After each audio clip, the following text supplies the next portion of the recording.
Let's solve this problem. Evaluate the integral. So we have the integral of x minus 1 over x to the fifth plus 2x cubed plus x dx. So we can apply partial fraction decomposition here. So let's factor out first the denominator. So we can have the integral of x minus 1 over.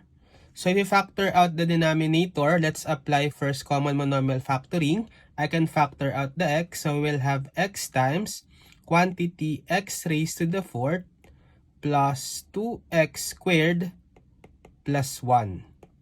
And for this fourth degree polynomial, I can factor out that further as, so this is actually a perfect square trinomial. So this can be factored as x squared plus 1 quantity squared dx. Now, let's decompose this integrand as a sum of partial fractions. So we have x minus 1 over x times x squared plus 1 quantity squared.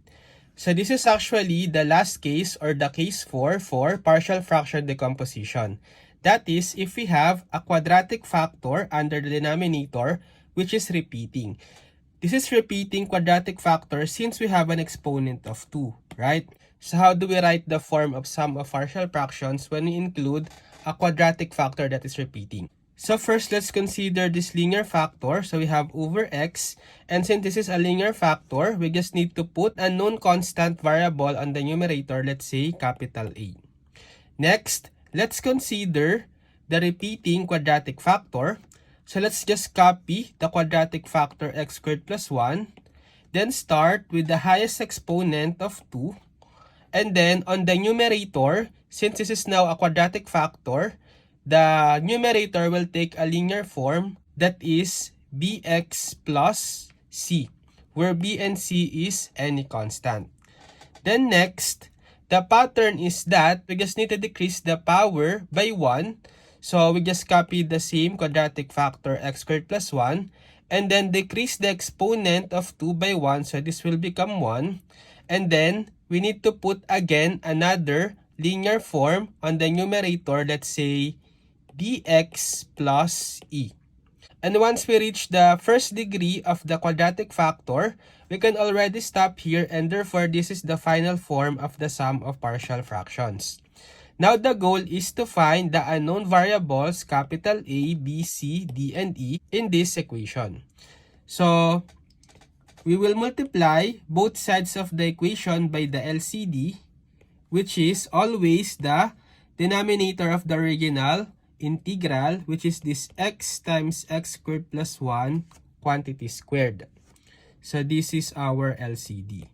So let's multiply the LCD first by the expression on the left side. So when we do that, we can cancel out everything. So we will be left with just the numerator x minus 1. And then on the right side,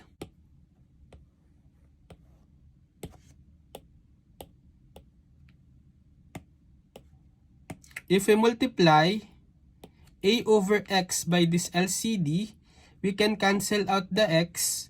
We are left with a times x squared plus 1 quantity squared. Next, if we multiply bx plus c over x squared plus 1 squared by the LCD, this time we can cancel out the x squared plus 1 squared. We are left with bx plus c times x. Plus, lastly, if we multiply dx plus e over x squared plus 1 by the LCD, this time we can cancel out this x squared plus 1. We can still have x squared plus 1 times x, then multiply it by dx plus e. So we have dx plus e times x squared plus 1 times x. Now we expand the right side. So we will have x minus 1 is equal to a times, expanding this square of a binomial, x squared plus 1 quantity squared, that's equal to x to the fourth plus 2x squared plus 1, plus distributing the x, we will have bx squared plus cx plus So let's apply FOIL method first. In dx plus e times x squared plus 1. So multiply dx times x squared, that will be dx cubed, plus dx times 1, that will be dx. Then e times x squared, that will be positive ex squared, plus e times 1, that's positive e, and then multiplied by x. So we will have x minus 1 equal to, so let's distribute this a. We will have ax to the fourth plus 2ax squared plus a plus bx squared plus cx, and then let's distribute this x term. So we will have dx to the fourth plus dx squared plus ex cubed plus ex. Now let's combine similar terms on the right side. So we'll have x minus 1 is equal to, so we can combine this ax to the fourth plus dx to the fourth. Let's factor out the x to the fourth. And then on the inside, we will add a plus t. Plus, for the x cubed term, we just have ex cubed. Then we can combine the x squared term. So we have 2ax squared plus bx squared plus dx squared. So let's factor out the x squared. And then inside, we need to add 2a plus b plus d. Plus, for the x term, we have cx plus ex. So we can have c plus e times x. Then lastly, for the constant term, we just have positive a. And then we can now equate the coefficients of same degree of x on the left and right side. So for the fourth degree, the coefficient on the right is a plus d. Since we don't have a fourth degree term on the left, we can equate this to 0. For the x cubed term, we can equate e to, since on the left side, likewise, we don't have an x cubed term, we can equate this e to 0. Next, for the x squared term, the coefficient on the right is 2a plus b plus d. We can equate it to the coefficient of x squared on the left, which is actually we don't have. So, therefore, we can equate this to 0. Then for the x term on the right, the coefficient is c plus e. On the left side, we have the coefficient of x term as 1. So, we can equate c plus e to 1. Finally, the constant term a. On the right, we can equate it to the constant term on the left, which is negative 1. So, we already solved for the value of e, which is 0. Also for the value of a, which is negative 1. So, if we substitute here the value of e, which is 0, we can solve for c. So, we have c plus 0 is equal to 1, or c is equal to 1. If we substitute here the value of a, which is negative 1, we can solve for d. So, that's negative 1 plus d is 0. Or if we transpose the negative 1 to the right, d should be equal to 1. Finally, if we substitute the value of a here as negative 1 and d as 1, we can solve for b. So we have 2 times negative 1 plus b plus 1 is 0. So that's negative 2 plus b plus 1 is 0. Or negative 1 plus b is 0. Transposing negative 1 to the right, b is equal to 1. So therefore, we already have the values of a, b, c, d, and e. We can now substitute in the form of sum of partial fraction that we have. That is, we have a over x plus bx plus c over x squared plus 1 quantity squared plus cx plus d over x squared plus 1. So, the value of a is negative 1, so we'll have negative 1 over x. The value of b is 1, so we'll have 1x or simply x plus c, which is 1, over x squared plus 1 squared, plus, sorry, my mistake, this should not be cx plus d, but this should be dx plus e. So dx plus e. So the value of d here is 1. So we can substitute as 1x or simply x plus e, which is 0. So no need to write the 0. We just have x on the numerator, then over x squared plus 1. Therefore, this is the new form of the integral that we will evaluate. So we can distribute the integral symbol together with the dx so we can evaluate the integral term by term. So we will have the negative integral of dx over x plus the integral of x plus 1 over x squared plus 1 quantity squared dx plus the integral of x over x squared plus 1 dx. So for the first integral, we have negative integral of dx over x, so that's just equal to ln of x. Then for the third integral, we can use u substitution. So we let u be equal to x squared plus 1. Get the derivative of both sides. Derivative of u, that's du. Derivative of x squared plus 1, that's just 2x dx. So here we have created the x dx term on the original integral. We just get rid of this extra coefficient of 2. So let's divide both sides by 2. So we will have du over 2 is equal to x dx. If we substitute, we will have the integral of x dx, which is now equal to du over 2 all over x squared plus 1, which is equal to u. So I can just put this constant of 1/2 in front. So I will have 1/2 integral of du over u. So we have 1/2 integral of du over u. Again, that's ln of u. Let's just substitute back the u in terms of x squared plus 1. So we will have 1/2 ln of x squared plus 1. Or we can actually get rid of the absolute value since x squared plus 1 will always be positive. So we can just have 1/2 ln of x squared plus 1. Now for the second integral, I can distribute this x squared plus 1 quantity squared to every term on the numerator. So I can have that as integral of x over x squared plus 1 squared plus 1 over x squared plus 1 squared dx.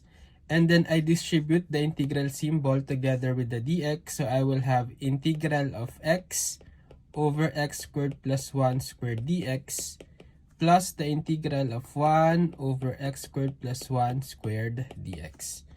For this one, I can apply u sub. I can let u be equal to x squared plus 1. Getting the derivative of both sides, we have du is equal to 2x dx. So we have created this x dx term on the original integral. But we get rid of this extra coefficient of 2. So divide both sides by 2. We have du over 2 is equal to x dx. Substituting, we will have the integral of x dx, which is equal to du over 2 all over x squared plus 1, which is u, then raised to the second power. So put this 1/2 in front. So we have 1/2 integral of du over u squared. To evaluate this integral using power rule, let's transform 1 over u squared in terms of negative exponents. So that's equal to u to the negative 2 du. So we have 1/2 times the integral of u to the negative 2 du. That's u to the negative 2 plus 1 over negative 2 plus 1. So we will have 1/2 u raised to negative 2 plus 1. That's negative 1 over negative 2 plus 1, negative 1. Or it's the same as negative 1 over 2 u, applying negative law of exponent. Then let's substitute back the u in terms of x squared plus 1. So we will have negative 1 over 2 u, which is x squared plus 1. So the last integral that we need to evaluate is this one. So I'll write here integral of 1 over x squared plus 1 squared dx. So this time, I will use trigonometric substitution. So whenever we are given the integral of u square plus a square raised to n du, we can apply the trigonometric substitution as we can let u be equal to a tan theta. So we will transform this original integral in terms of theta. So if we pattern the given integral to this form, I can rewrite first the original integral as 1 over x squared plus this one I can write as 1 square, then squared dx, so that I can equate this x to u and this one to a. So therefore a is equal to 1 and u is equal to x. So using this trigosub, I can have u is equal to a, which is 1 times tangent theta. But u is equal to x, so I can substitute u as x here. So we have x is equal to 1 tan theta, or simply tan theta. Then we get the derivative of both sides. Derivative of x, that's dx. Derivative of tan theta, that's secant squared theta d theta. Let's substitute on the original integral. We will have the integral of, so we have dx, that's equal to secant squared theta d theta, over x squared. So we have x is equal to tan theta, and then we need to square it because it's x squared, plus 1 quantity squared. So applying Pythagorean identity here in the denominator, tan squared theta plus 1 is the same as secant squared theta. Then we still have to square it. So we will have secant squared theta d theta over secant squared theta squared, that will be secant to the 4th theta. We can cancel out the secant squared theta. The secant to the 4th theta will become secant squared theta. So we can have integral of, applying the reciprocal identity, 1 over secant squared theta, it's the same as cosecant squared theta d theta. And then to evaluate this, I can use the reduction formula, which is this cosine squared theta, it's the same as 1/2 times 1 plus cosine 2 theta d theta. So I can put this 1/2 in front. So we'll have 1/2 integral of 1 plus cosine 2 theta d theta. Then let's distribute this integral symbol together with the d theta. So we'll have 1/2 integral of d theta plus 1/2 integral of cos 2 theta d theta. For the first one, we have 1/2 times the integral of d theta, it's just theta. For this one, I can apply another substitution. Let's say, let v equal to 2 theta. Get the derivative of both sides. Derivative of v, it's dv. Derivative of 2 theta, it's 2 d theta. So we just divide both sides by 2. We have dv over 2 is equal to d theta. Substituting, we will have 1/2 integral of cosine 2 theta, which is v. Then this d theta is equal to dv over 2. So I can put this 1/2 in front. So we'll multiply 1/2 times 1/2. That will be 1/4 integral of cos v dv. So we will have 1/2 times integral of cos v dv, that's positive sine v. We just need to transform back the v in terms of 2 theta.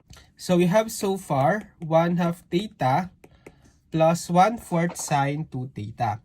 So let's transform the sine 2 theta in terms of sine theta and cosine theta using the double angle identity. So we'll have 1/2 theta plus 1/4.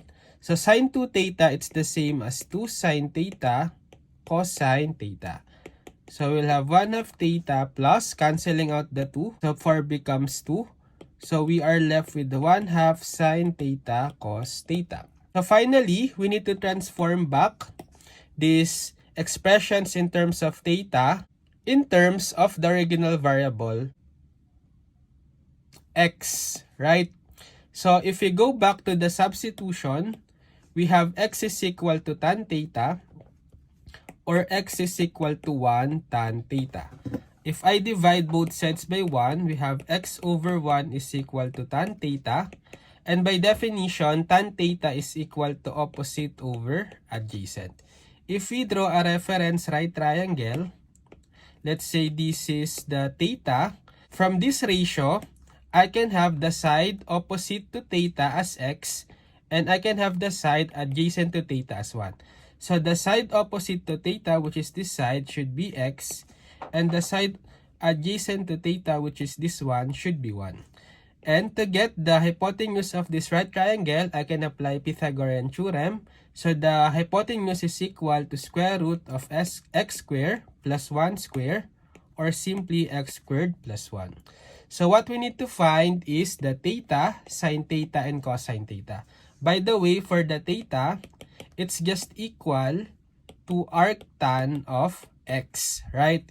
Using this substitution. While for the sine theta, we can use this reference right triangle. Sine theta is equal to opposite over hypotenuse. So the opposite to theta is x, over the hypotenuse is square root of x squared plus 1. Lastly, for cosine theta, it's equal to, by definition, adjacent over hypotenuse. So the adjacent side to theta is 1. Over the hypotenuse, it's the same, square root of x squared plus 1. So if we substitute here, we will have 1/2 theta, which is equal to arctan of x, plus 1/2 of sine theta, which is this one, x over the square root of x squared plus 1, times cosine theta, which is this one, 1 over square root of x squared plus 1. So simplifying further, we will have 1/2 arctan of x plus 1/2 x times 1, that's x, over square root of x squared times square root of x squared. So we can have square root of x squared plus 1 squared, or we can cancel out this square and the square root. The x squared plus 1 will go outside the radical. So therefore, this is the value of the integral. Now let's combine all the integrals that we had. So we have negative ln x. We have positive 1/2 ln x squared plus 1. We also have negative 1 over 2 quantity x squared plus 1. And then these last two terms of integral. So combining all of them, we will have negative ln x minus 1 over 2 times x squared plus 1 plus 1/2 arctan of x plus 1/2 x over x squared plus 1. Lastly, plus 1/2 ln of x squared plus 1 plus c. So therefore, this is the final answer. Okay, so now it's your turn. So try to evaluate this integral and just comment your answers.